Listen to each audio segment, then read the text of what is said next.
Dollar को बचाने और अमेरिका की ताकत बरकरार रखने के लिए ट्रम्प ने एक बड़ा मास्टर स्ट्रोक खेल दिया है। इस बार वो जापान की करेंसी के साथ एक ऐसा दांव खेलने जा रहे हैं जिससे ग्लोबल करेंसी मार्केट में अमेरिका की साख बरकरार रहेगी।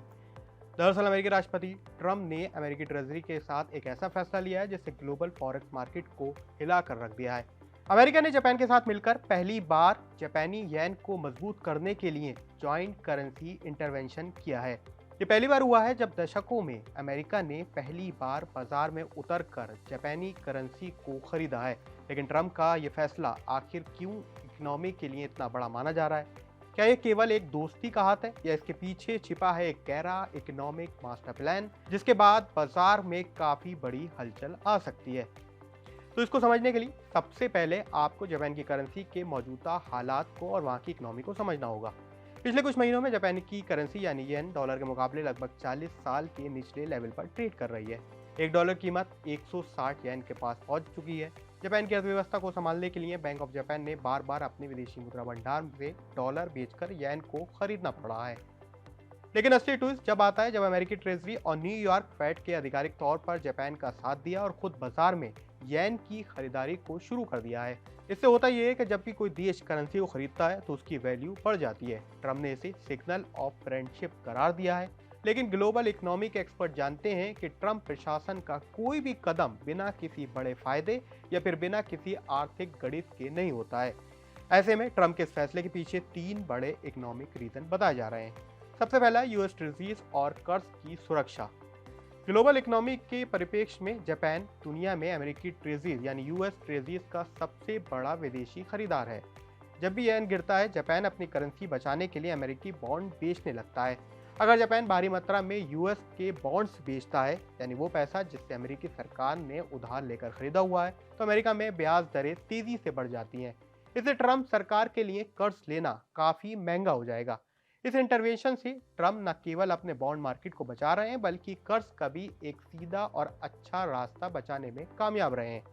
दूसरा अहम रीजन है ट्रेड डेफिसिट को कम करना, क्योंकि ट्रम्प हमेशा से वीक डॉलर और स्ट्रॉन्ग कम्पिटिटिव करेंसी के समर्थक रहे हैं। ऐसे में जब येन कमजोर होता है तो जापानी कारें और इलेक्ट्रॉनिक्स अमेरिका में बहुत सस्ते हो जाते हैं, जिससे अमेरिकी कंपनी को नुकसान होता है। यानी वो इलेक्ट्रॉनिक कंपनी जो इन प्रोडक्ट्स को बेचती हैं वो महंगे हो जाते हैं और जो जापान से इंपोर्ट हो रहा है अमेरिका में वो सस्ते हो जाते हैं। इसीलिए जापानी करेंसी को मजबूत करके ट्रम्प अमेरिकी मैन्युफैक्चरिंग की कम्पिटिटिवनेस को यानी प्रतिस्पर्धा को बरकरार रखना चाहते हैं।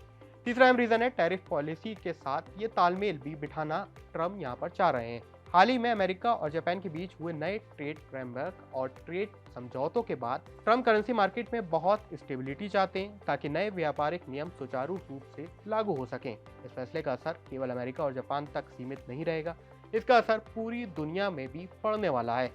इसके समझने के लिए येन करेंसी ट्रेड का पूरा सिस्टम आपको देखना होगा। इस पूरे सिस्टम के अंदर कई सालों से कई दशकों से बोल सकते हैं कि दुनिया भर में बड़े निवेशक जापान से सस्ती दरों पर येन उधार पर लेकर अमेरिका और दूसरे इमर्जिंग मार्केट में निवेश करते हैं। जैसे भारत में आप कोई लोन लेने जाते हैं वो 6 से 7% में मिलता है, लेकिन जापान में इंटरेस्ट रेट काफी सस्ता होता है और यहाँ से पैसा लेकर दूसरी मार्केट में इन्वेस्ट किया जाता है। इसे कैरी ट्रेड कहा जाता है। जब येन मजबूत होता है तो निवेशक अपना पैसा वापस जापान खींच रहे हैं, जिससे ग्लोबल स्टॉक मार्केट में भी अनस्टेबिलिटी रहती है। तो जापान से पैसा उठकर दूसरी इमर्जिंग मार्केट जिसमें भारत भी शामिल है वहां पर जाता है। इसके अलावा डॉलर के डोमिनेंस पे भी काफी असर पड़ सकता है। अगर अमेरिका खुद डॉलर को कमजोर करने और दूसरी मुद्राओं को सपोर्ट करने के लिए कोऑर्डिनेटेड इंटरवेंशन करता है तो यह संकेत देता है कि अमेरिका अपनी करेंसी को एडवांटेज के नए सिरे से डिजाइन कर रहा है। हालांकि इस फैसले की वजह से कई दूसरे सेंट्रल बैंकों पर भी दबाव नजर आ सकता है। यूरोपियन बैंक और दूसरे कई विकसित देशों को अपनी करेंसी पॉलिसी में दोबारा विचार करना पड़ेगा, क्योंकि अमेरिका का यह फैसला दुनिया भर में स्टेबिलिटी बरकरार रखने के लिए काफी बड़ी चुनौती होगा। इसी से जुड़ा अगला प्रश्न भारत के ऊपर आता है। अब सवाल उठता है कि भारत पर इसका क्या असर होगा। तो दरअसल डॉलर इंडेक्स में नरमी या फिर स्टेबिलिटी आने से भारतीय रुपए पर डॉलर की तरफ से आने वाला दबाव कम जरूर होगा। हालांकि अगर ग्लोबल कैरी ट्रेड अनवाइंड होता है तो शुरुआत में भारतीय शेयर बाजार में थोड़ी उतार चढ़ाव देखने को मिल सकता है। इसके अलावा ग्लोबल करेंसी स्टेबिलिटी में भी कमोडिटी प्राइसिंग नियंत्रण में रह सकती है, जो कि भारत जैसे बड़े तेल आयातक यानी यानी कि ऑयल इंपोर्टर देश के लिए काफी राहत देने वाली बात है। लेकिन ओवरऑल देखें तो ट्रम्प का जापान की करेंसी पर ये हस्तक्षेप यानी इंटरवेंशन केवल एक आर्थिक फैसला नहीं है, बल्कि ये नया जियोपॉलिटिकल टूल है, या फिर इसे मॉनेटरी स्टेटमेंट भी कह सकते हैं। ये दिखाता है कि आने वाले समय में करेंसी मार्केट सिर्फ डिमांड और सप्लाई के आसपास नहीं रहेगी, बल्कि बड़े रणनीतिक फैसलों से तय होगी, वो भी एक ऐसे समय में जब चाइना भी अपने ओर से अपनी करेंसी को मजबूत कर रहा है, लोकल ट्रेड को बढ़ा रहा है। ऐसे में करेंसी मार्केट में कई बड़े बदलाव अगले कुछ सालों में नजर आ सकते हैं। ट्रम्प के इस नए प्लान और भारत पर पड़ने वाले इस असर पर आप क्या राय है, हमें कमेंट सेक्शन में जरूर लिखें।